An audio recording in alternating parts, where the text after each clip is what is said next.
Nosotros inventamos la felicidad, pero estas no son mis palabras. Estas son las palabras de un personaje al que el filósofo alemán Friedrich Nietzsche consideraba la criatura más lamentable de todas. Lo llamó el último hombre. Y así, el último hombre es la corona de la civilización, quien finalmente recibió todo lo que soñó. Comodidad, seguridad, entretenimiento, salud. Ya no sufre. Ya no aspira absolutamente a nada. Afirma, hemos inventado la felicidad, y mientras tanto parpadea sin sentido. Y me parece que Nietzsche describió nuestra época con una precisión aterradora. Fijaos en la paradoja en la que vivimos. En los últimos 40-50 años ha ocurrido algo extraño. Por un lado, la comodidad material ha crecido de manera increíble. Tenemos tecnología, medicina, comida, acceso a cualquier información. Pero por otro lado, la depresión ha aumentado decenas de veces y afecta cada vez a personas más jóvenes.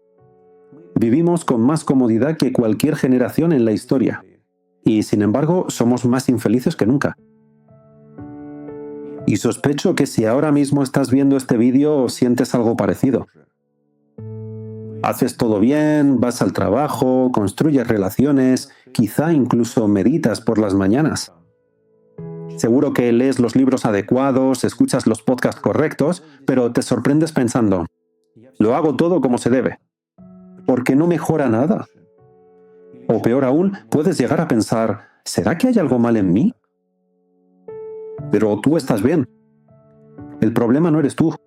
El problema es que a todos nos han vendido un mapa falso. Nos dijeron que la felicidad es un destino al que se puede llegar si trazas bien la ruta. Y nos pasamos la vida intentando llegar allí. Y si la felicidad no es en absoluto algo a lo que debamos aspirar, al final de nuestra conversación, y esto es precisamente una conversación, verás tu vida y a ti mismo de una manera completamente diferente. Vamos a hablar a través de la filosofía, el cine y las ideas que la humanidad ha reflexionado durante siglos. Y quizá por primera vez entiendas por qué nada de lo que has probado hasta ahora ha funcionado. Normalmente trabajo con personas que a primera vista están bien. Lo tienen todo, o casi todo. Pero por dentro, esa voz silenciosa y persistente está presente. Esa voz dice, esto no puede ser todo. ¿Acaso esto es la vida? Debe de haber algo más profundo, algo más grande. Y veo este patrón una y otra vez en todas las personas con las que trabajo. Hoy vamos analizando.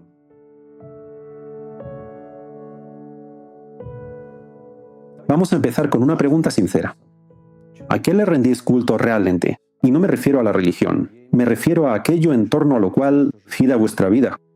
Aquello por lo que os levantáis por la mañana, en lo que pensáis antes de dormir, aquello cuya pérdida os provoca pánico. Tomás de Aquino, uno de los pensadores más grandes de la historia, identificó 4 cosas con las que intentamos tapar el vacío interior: riqueza, placer, poder y reconocimiento. Pensad en ello. Desde pequeños el mundo nos dice, acumula suficiente de estas 4 cosas y estarás bien, estarás en la cima. Gastamos una cantidad increíble de energía revoloteando en torno a estos 4 ídolos que, al final, no pueden saciarnos. En la Edad Media había una imagen que se representaba en las vidrieras de las catedrales góticas. Era la rueda de la fortuna. Imaginad una rueda, y en la parte más alta está el rey. Él lo tiene todo. Pero la rueda gira, y en el momento en que la rueda da la vuelta, ese rey resulta que cae. Y en el fondo está el mendigo, que no tiene nada. Pero la rueda sigue girando. El rey ha caído y el mendigo ha subido. Y ahora el mendigo es un rey con corona. Si ligas tu vida a la riqueza, el placer, el poder y la fama, vives en el borde de esa rueda. Y lo único que se puede decir sobre ese borde es que tu situación allí inevitablemente cambiará, porque está girando. Así que cuando estás arriba estás lleno de ansiedad, porque sabes que tarde o temprano todo se vendrá abajo. Cuando estás abajo, estás desesperado. Y vivir en el borde significa vivir en un estado de preocupación interminable. Lo más doloroso es la insatisfacción que sientes. No se limita solo a un ámbito de la vida. Se filtra por todas partes. En el trabajo consigues un ascenso y al cabo de una semana la alegría se desvanece como si nunca hubiera existido. En las relaciones puedes encontrarte releyendo el mensaje de tu pareja por tercera vez, intentando entender qué quería decir, necesitando desesperadamente una confirmación de que te quiere. En la relación contigo mismo, te miras al espejo y sientes una especie de decepción que a veces ni siquiera puedes explicar. ¿Y eso es la ruptura? La ruptura entre el lugar donde estás ahora y aquello a lo que aspiras. Literalmente experimentamos esa ruptura como sufrimiento. Sentimos carencia, sentimos que no controlamos la situación. Esto me recuerda a la película de Charlie Kaufman, Synecdoche New York. Su protagonista, un director de teatro, intenta crear una obra absolutamente honesta y abarcadora sobre la vida. Es como si quisiera atrapar la realidad, empaquetarla en un guión y ponerla bajo su control. Pero la realidad no se deja dominar. Su obra crece hasta el infinito, y él muere entre las ruinas de una creación que nunca llegó a terminar. Porque no se puede atrapar la vida en una fórmula. Y no hay manera de describirla con una fórmula. El intento de controlarlo todo es, de hecho, el primer síntoma de que vives en el borde de la rueda. ¿Y sabéis qué ocurre después? Cuando el borde no te deja en paz, empezamos a buscar un analgésico. Cogemos algún bien relativo, algo secundario, ya sea el alcohol, el scroll infinito en las redes sociales, algunos incluso el trabajo hasta el agotamiento, nuevas compras, incluso las relaciones, y empezamos a amarlo, como si eso pudiera salvarnos. Es decir, creamos un ídolo, depositamos nuestras esperanzas en algo que, por su propia naturaleza, no puede cumplirlas. Y entonces caemos en una trampa que se puede llamar liturgia falsa. Sientes la anticipación, obtienes un subidón momentáneo, pero como el objeto de tu adoración no es lo que realmente desea tu corazón, el subidón pasa bastante rápido y la insatisfacción vuelve. Vuelves a correr en círculos y así te haces cada vez más daño. Este es el mecanismo de cualquier adicción. Estar encerrado desde dentro, estar atado a algo que te destruye. Si te has reconocido en esto, en mi canal de Telegram tengo un análisis detallado de cómo funciona esta mecánica de la falsa adoración y qué hacer al respecto. El enlace estará en la descripción del vídeo.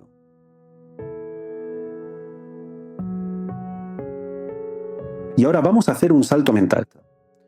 ¿Y si el problema no es que sufres, sino que intentas no sufrir? Nietzsche planteó una pregunta asombrosa. ¿Y si el placer y el dolor están tan estrechamente ligados entre sí que quien quiera obtener la mayor cantidad posible de uno debe estar preparado para experimentar la misma cantidad del otro? Si quieres aprender a regocijarte hasta el cielo, tendrás que estar preparado para la más profunda de las tristezas. Y si decides minimizar el dolor, inevitablemente reducirás tu capacidad de alegría. Piénsalo. Nos esforzamos tanto por suavizar la vida, por eliminar de ella todas las aristas, y luego nos sorprendemos de no sentir nada. ¿Cómo es posible? En el libro del Eclesiastés, uno de los libros más antiguos y sinceros sobre la experiencia humana, hay una palabra que lo explica todo. Normalmente se traduce como vanidad. En realidad significa soplo de viento, o dicho de otro modo, burbuja de jabón. Imaginaos, una burbuja de jabón flota en el aire, brillando con todos los colores. Y decís, ¡qué bonito! Y en ese mismo instante estalla. Así es todo en este mundo, como una burbuja de jabón. Un atardecer impresionante que desaparecerá en un minuto. Una conversación profunda y genial con un amigo, que también termina. Una música grandiosa y maravillosa, las notas pasan a tu lado y de repente, silencio.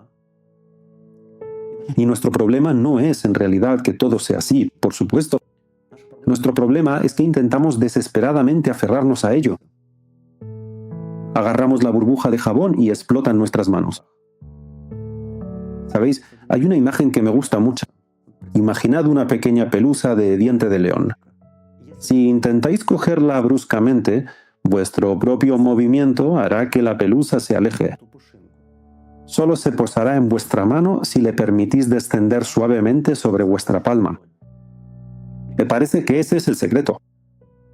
Amar el mundo, saborearlo, pero no aferrarse a él con una presa mental. Tomárselo con ligereza. Nietzsche lo llamaba amor fati. No es sumisión, no es resignación, sino la disposición a decirle sí a la vida en su totalidad, a toda la vida, con todos sus sufrimientos, con toda su culpa, con todo lo dudoso y extraño que tiene. Simplemente decirle a la vida, sí, jugar con ella, alegrarse de ese juego y aceptar cada herida recibida. Ahí es donde reside el arte de vivir. Un momento así me recuerda a una historia de la mitología hindú que le gustaba contar a Joseph Campbell. Al dios Krishna, en una ocasión, le dolía terriblemente la cabeza. El único remedio era el polvo de los pies de un ser mortal. Las esposas de Krishna estaban horrorizadas. Vaya, había que pisar la cabeza de un dios. Eso es una condena eterna. Pero la esposa más joven, Radha, aceptó de inmediato. Cuando las demás le preguntaron cómo se atrevía siquiera a condenarse al infierno, Radha respondió, con gusto pasaría la eternidad en el infierno. Si eso le diera a mi Señor, aunque fuera un instante de alivio. Esta historia realmente lo pone todo patas arriba. Ella nos dice que existen cosas de un orden superior, cosas por las que estamos dispuestos a sacrificar nuestra propia comodidad e incluso nuestra propia felicidad. Y es precisamente esa disposición al sacrificio lo que nos hace verdaderamente vivos. Y aquí va el primer descubrimiento que me gustaría que comprendierais. Quizá vuestro sufrimiento no sea un defecto, algo así. Quizá sea una señal de que dentro de vosotros hay algo más grande que vuestro deseo de comodidad. Y ese algo ya está pidiendo salir al exterior.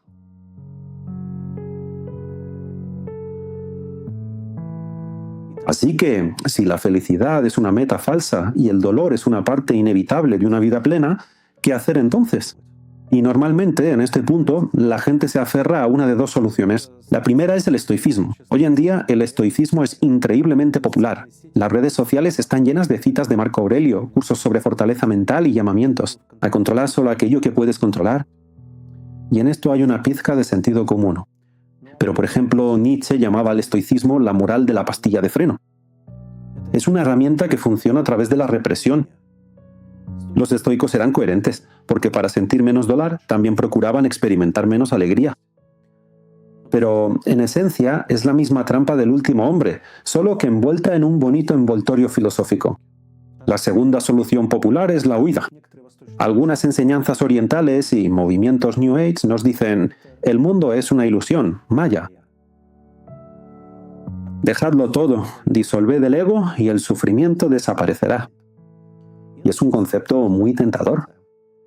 Pero hazte una pregunta. ¿Necesitas sabiduría para huir a la cima de una montaña, a un monasterio? ¿O necesitas sabiduría aquí, justo aquí, en este mundo, en la sangre y los huesos de tu vida real? Ambas soluciones esquivan el verdadero problema. Y el verdadero problema es este.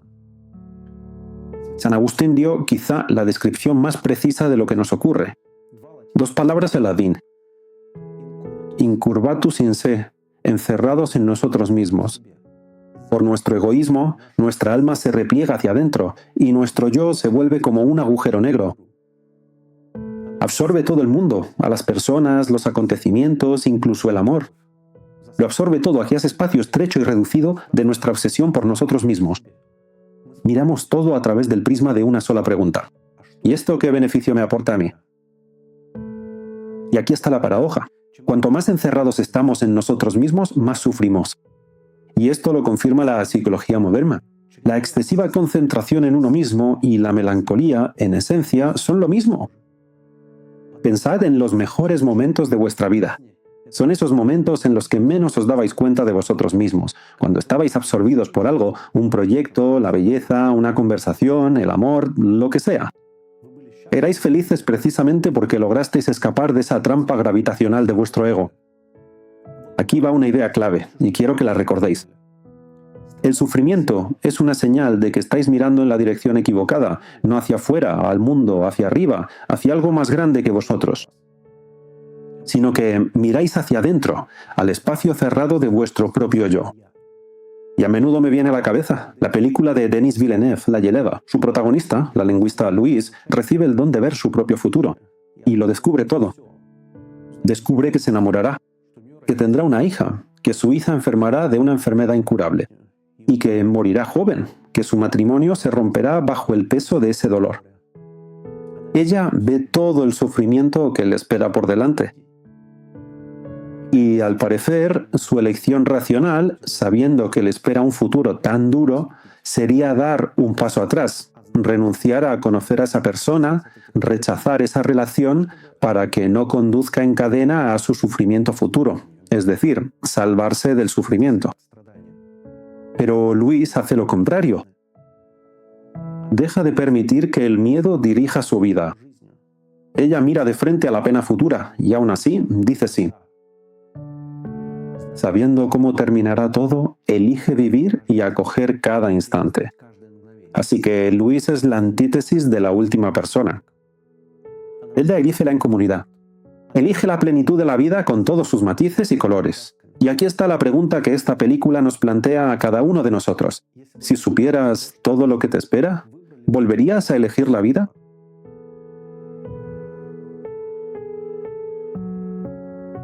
Vale, lo hemos entendido. Hemos visto la trampa, que la búsqueda de la felicidad es un callejón sin salida, que huir del dolor nos destruye, que el ensimismamiento es una prisión. Pero entonces, ¿qué hacer? No en teoría, sino en la vida real.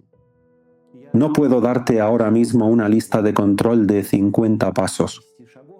Probablemente eso sería una mentira, pero sí puedo darte 3 principios.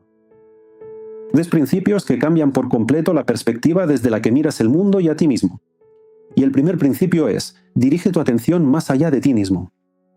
A menudo pensamos que la atención es simplemente una función del cerebro. En realidad, la atención es una especie de acto moral. Aquello a lo que prestas atención literalmente conforma tu realidad. Y hoy vivimos en un mundo donde nuestra atención se ha convertido en una moneda de cambio. Los algoritmos de las redes sociales detectan tus pasiones más pequeñas, tu ira, tu indignación, tu ansiedad, y te alimentan con ellas sin parar para mantener tu mirada pegada a la pantalla. En lugar de unirnos, estos algoritmos aíslan a cada uno en la burbuja de sus propios deseos. La salida es la atención compartida. Recuerda, desde la infancia, es precisamente la atención compartida la que nos permite aprender el lenguaje, comprender significados, sentirnos parte de algo. Piensa, por ejemplo, en un equipo de fútbol. Cuando todos los jugadores se concentran en un objetivo común, ocurre algo asombroso. Empiezan a moverse como un solo cuerpo, anticipan, adivinan los movimientos de los demás.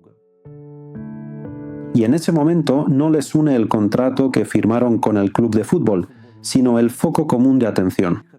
El foco de atención en el juego, en el fútbol, en el balón, en marcar un gol.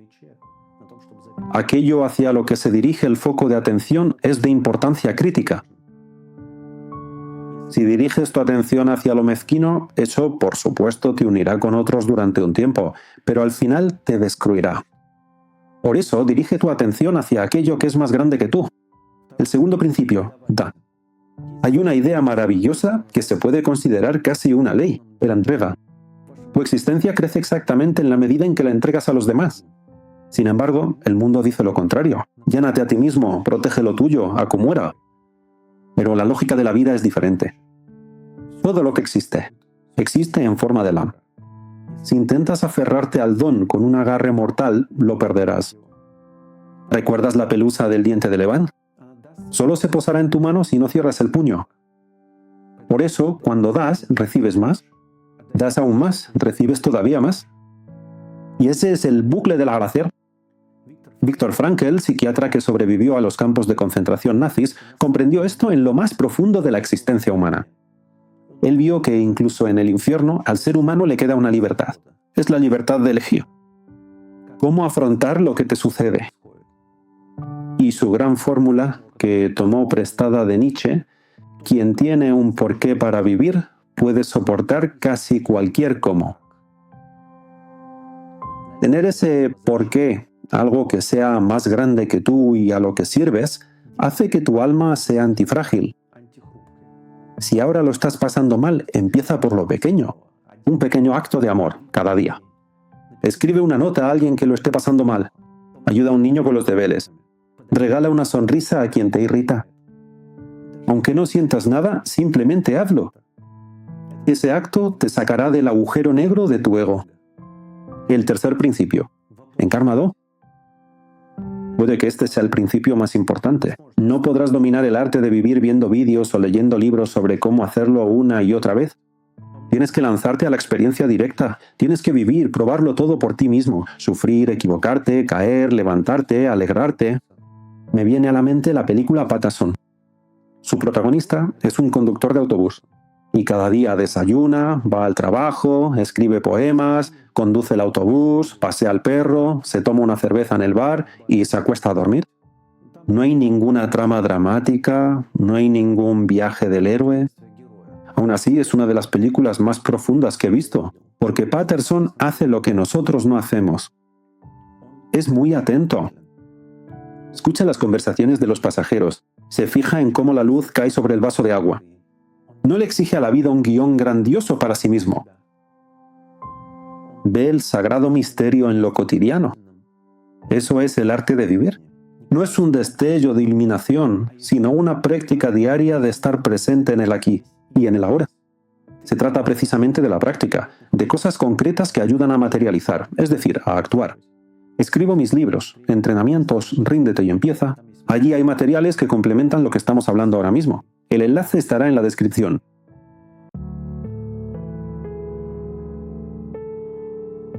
Empezamos contigo con la paradoja del último hombre, un ser que inventó la felicidad y perdió la vida.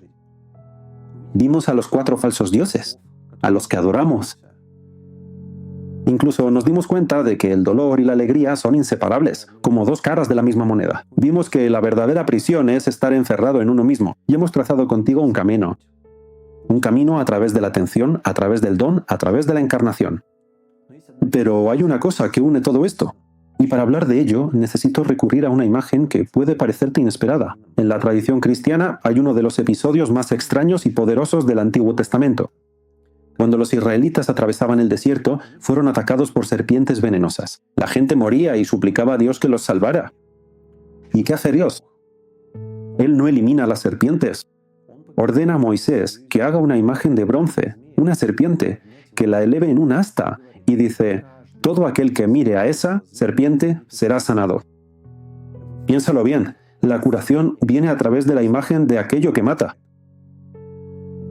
No es huir, ni negar, ni luchar contra esa imagen, sino simplemente mirarla de frente y sanar. En esto reside una sabiduría profundísima. Si algo te hiere o envenena tu vida, no debes huir ni esconderte. Debes mirar a la cara a tu miedo. En una tradición budista hay una frase preciosa: invita a tus miedos a tomar el té. Así que cuando te invade la ansiedad, te fundes con tu miedo, te conviertes en tu ansiedad. Pero cuando invitas a tus miedos a tomar el té, tomas distancia. Dices: aquí está mi miedo al fracaso, y aquí está mi miedo a la soledad. Bienvenidos. Tomad asiento. Aquí tenéis una taza de té. Y dejan de tener poder sobre ti. Dante lo mostró con una precisión asombrosa en la Divina Comedia. Cuando su protagonista se encuentra en un bosque oscuro a mitad de la vida, perdido y asustado. El camino hacia la salvación no es volver a la luz. Está obligado a descender al infierno, a atravesar todos los círculos del sufrimiento. Y su mayor descubrimiento: no puedes salvarte del infierno dando marcha atrás. Para salir, tienes que llegar hasta el fondo y atravesarlo. El paraíso no está en el lado opuesto al infierno. El paraíso quedó atrás. ¿Y sabes lo que realmente quiero que escuches? Toda nuestra vida es como esa misma burbuja de jabón, maravillosa, resplandeciente con todos los colores. Y sí, reventará. Reventará al 100%. Pero mientras está suspendido en el aire, simplemente míralo. No intentes agarrarlo. De esta forma estallará aún más rápido. No huyas. Simplemente observa y vive.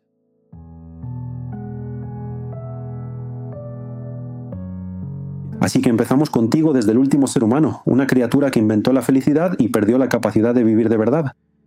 Quiero terminar una idea de la película de Frank Capra. ¡Qué bello es vivir! Su protagonista, George Bailey, está convencido de que es un fracasado. Está roto, solo, convencido de que el mundo estaría mejor sin él. Pero cuando le muestran un mundo en el que él nunca ha existido, ve que las personas que le parecían una carga, su familia, amigos, vecinos, en realidad eran su verdadera riqueza. Y en el momento de mayor desesperación, su comunidad se une para salvarle. En realidad, nunca estuvo solo. Y tú tampoco estás solo. Por muy complicada que te parezca la vida ahora, más allá de tu ego hay un mundo. Un mundo que espera tu atención. Personas que esperan tu cuidado. Instantes de belleza que esperan tu mirada. Y entonces la última persona parpadea y dice, hemos inventado la felicidad, pero nosotros sabemos otra cosa. La felicidad no es algo que se invente. La felicidad es lo que ocurre cuando dejas de perseguirla y empiezas a vivir. Si este vídeo te ha llegado, suscríbete y dale a me gusta. Maxim sigue hablando en este canal. Hasta pronto. Adiós.